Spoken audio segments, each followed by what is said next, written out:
The fleet of Tarshish took 3 years to complete a round trip, allowing for an appropriate time to load up at Ophir. The voyage in each direction must have lasted well over a year. This suggests a route much more roundabout and a direct route via the Red Sea and the Indian Ocean, a route around Africa. Most scholars locate Tarshish in the western Mediterranean, possibly at or near the present Strait of Gibraltar. This would have been an ideal place from which to embark on a voyage around the African continent.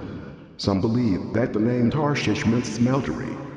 Many biblical scholars have suggested that Ophir should be identified with present-day Rhodesia.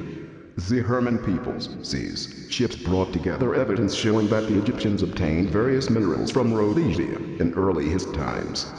Mining engineers in Rhodesia as well as in South Africa have often searched for gold by seeking evidence of prehistoric mining. How was the inland abode of Ereshkigal reached? How were the ores transported from the heartland to the coastal ports? Knowing of the reliance of the Nephilim on river shipping, one should not be surprised to find a major, navigable river in the lower world. The tale of Enlil and Enlil informed us that Enlil was banished to exile in the lower world.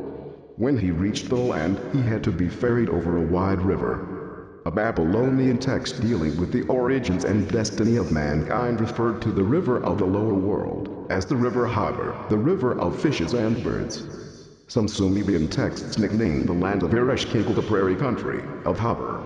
Of the four mighty rivers of Africa, one, the Nile, flows north into the Mediterranean. The Congo and Niger empty into the Atlantic Ocean on the west, and the Zambezi flows from the heartland of Africa in an eastward semicircle until it reaches the east coast. It offers a wide delta with good port sides. It is navigable inland over a distance of hundreds of miles. Was the Zambezi the river of fishes and birds of the lower world? Were its majestic Victoria Falls the water lulls mentioned in one text as the site of Ereshkigal's capital? Were that many newly discovered and promising mining sites in southern Africa had been mining sites in antiquity? The Anglo-American Corporation called in teams of archaeologists to examine the sites before modern earth-moving equipment swept away all traces of ancient work. Reporting on their findings in the magazine Optima, Adrian Bouchier and Peter Beaumont stated that they had come upon layers of ancient and prehistoric mining activities and human remains.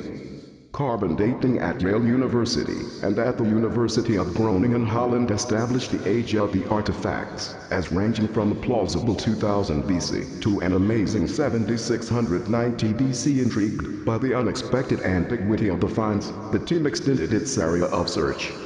At the base of a cliff face on the precipitous western slopes of Lion Peak, a 5-ton slab of hematite stone blocked access to a cavern. Charcoal remains dated the mining operations within the cavern at 20,000 to 26,000 BC was mining for metals possible during the Old Stone Age. Incredulous, the scholars dug a shaft at a point where, apparently, the ancient miners had begun their operations. A charcoal sample found there was sent to the Groningen laboratory. The result was a dating of 41,250 BC, give or take 1,600 years. South African scientists then probed prehistoric mine sites in southern Swaziland. Within the uncovered mine caverns, they found twigs, leaves, and grass, even feathers, all, presumably, brought in by the ancient miners as bedding. At the 35,000 BC level, they found notched bones, which indicate man's ability to count at that remote period. Other remains advanced the age of the artifacts to about 50,000 BC, believing that the true age of the onset of mining in Swaziland is more likely to be in the order of 70,000 to 80,000 BC. The two scientists suggested that southern Africa could well have been in the forefront of technological invention and innovation during much of the period subsequent to 100,000 BC. Commenting on the discoveries, Dr. Kenneth Oakley, former head anthropologist of the Natural History Museum in London, saw quite different significance to the finds. It throws important light on the origins of man. It is now possible that southern Africa was the evolutionary home of man, the birthplace of Homo sapiens. As we shall show, it was indeed there that modern man appeared on Earth, through a chain of events triggered by the God's search for metals. Both serious scientists and science fiction writers have suggested that a good reason for us to establish settlements on other planets or asteroids might be the availability of rare minerals on those celestial bodies, minerals that might be too scarce or too costly to mine on Earth. Could this have been the Nephilim's purpose in colonizing Earth? Modern scholars divide man's activities on Earth into the Stone Age, Bronze Age, Iron Age, and so on. In ancient times, however, the Greek poet Hesiod, for example, listed 5 ages: golden, silver, bronze, heroic, and iron. Except for the heroic age, all ancient traditions accepted the sequence of gold, silver, copper, iron. The prophet Daniel had a vision in which he saw a great image with a head of fine gold, breast and arms of silver, belly of brass, legs of iron, and extremities, or feet, of clay. Myth and folklore abound with hazy memories of a golden age, mostly associated with the time when gods roamed it, followed by a silver age, and then the ages when gods and men shared it, the age of heroes, of copper, bronze, and iron. Are these legends in fact vague recollections of actual events on Earth?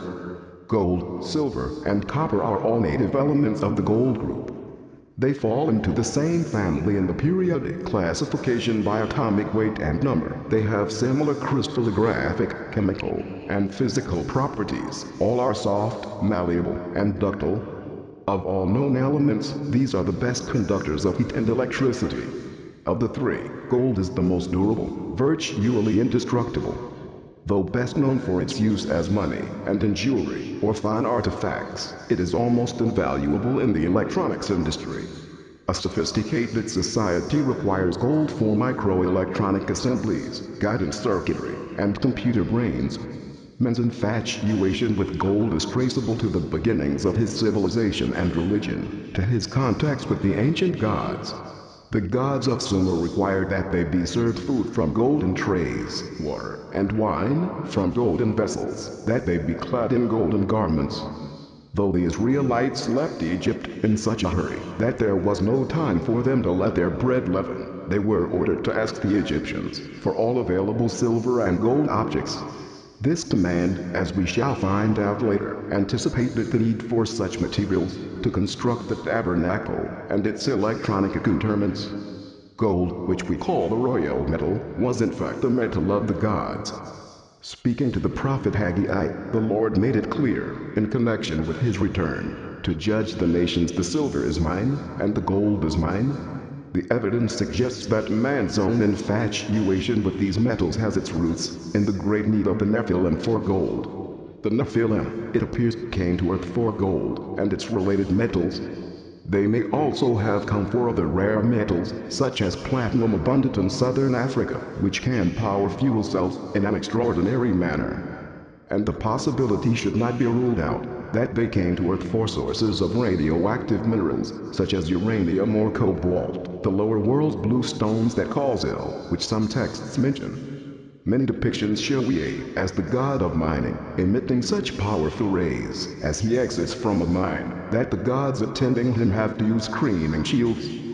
In all these depictions, Ea is shown holding a miner's rock saw. Though Enki was in charge of the first landing party and the development of the object, credit for what was accomplished, as the case should be with all generals, should not go to him alone. Those who actually did the work, day in, day out, were the lesser members of the landing party, the Anunnaki. A Sumerian text describes the construction of Enlil's center in Nippur. The Anunna, gods of heaven and earth, are working. The axe and the carrying basket, with which they laid foundation of the cities, in their hands they held.